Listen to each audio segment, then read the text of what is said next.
খামার করা কোনো মুখের কথা না ভাই, বুঝছেন? ঘাস কাটা এটা কোনো মুখের কথা না। কত কষ্ট হয় ঘাস কাটে সেটা যারা ঘাস কাটে তারাই জানে। ছাগলের জন্য ঘাস কাটি আনি আমি। আসসালামু আলাইকুম গাছে, এই যে মাথায় করে ঘাস নিয়ে আসতে হয়। আপনারা সবাই কেমন আছেন? আশা করি সবাই ভালো আছেন।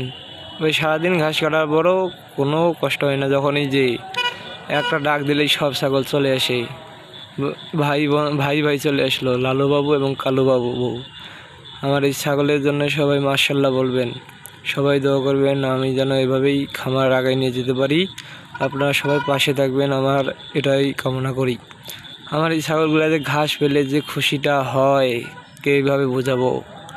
যাই হোক, আপনারা সবাই দোয়া করবেন যে ভাই ঘাসের বোঝা মাথায় নিয়ে অনেক দূর থেকে আসা লাগে, অনেক কষ্ট করেই ঘাস কাটা লাগে। এটা তো আর ভাই ঘাস কাটা মুখের কথা না।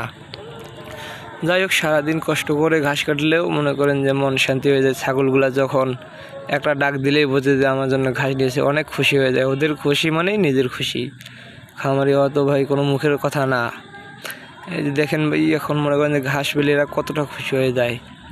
ঘাস দেখলে মানে এই যে শুরু, মানে আর কি বলবো, সারাদিন ঘাস কেটে যত কষ্ট হয় না তার থেকে বেশি ভালো লাগে যে ওদের খাওয়া দেখলে। সবাই দোয়া করবেন, আমার পাশেই থাকবেন। এই যে লালুবাবু আর কালুবাবু, এরা দুইজন হচ্ছে ভাই, খালাতো ভাই ছাড়া কেউ বোঝে না। আমার টেপলি মালাই, এই মুরগিরা বাচ্চা দিছিল 12টা, সব বাচ্চা মনে করেন যে মারা গেছে। আর এই যে 2টা আছে, এই 2টাও হয়তো মারা যাবে। তবে আমরা ছাগলের জন্য ঘাস চাষ করতেছি, বীজ দিছি কয়েকদিন হলো, 4-5 দিন।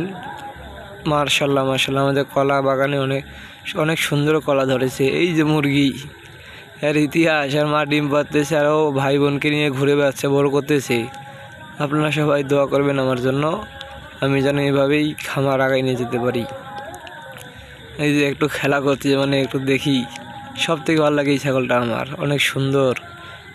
আপনারা সবাই দোয়া করবেন। এগুলা সব কোরবানির জন্য তৈরি করতেছি। 3টা ছাগল, 2টা তো বাড়ির বুড়ানি, 2টা তো ভাই বোন, লালুবাবু এবং কালুবাবু। সারাদিন ঘাস কাটেই যে খাওয়া, একই সঙ্গে সবাই খাচ্ছে। এটা হচ্ছে আমাদের গ্রাম্য দৃশ্য। আসলে এই গ্রাম্য দৃশ্য দেখতে অনেক সুন্দর লাগে। কে কে গ্রাম থেকে দেখতেছেন, কে কে কোন জেলা থেকে দেখতেছেন, কমেন্ট করে জানাতে পারেন।